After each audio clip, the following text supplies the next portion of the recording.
Дорогие друзья, забрал очередную посылочку от компании Del Audio. Это вот такой вот очередной активник Piranha 12 SE. То есть у нас идет подсветка логотипа. Соответственно, сабик, короб у нас на трубе, так называемой.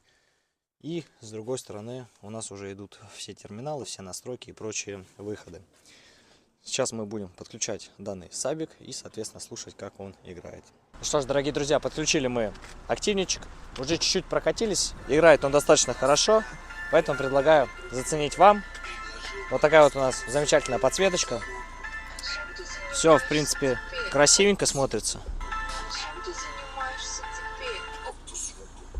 А дальше сам знаешь, что делать, как иначе. Регулятор во всю шишку, чтоб шатнула тачку. Она вся на эмоциях, вечером наберет. Ты такая в трубку, мол, скучно, пока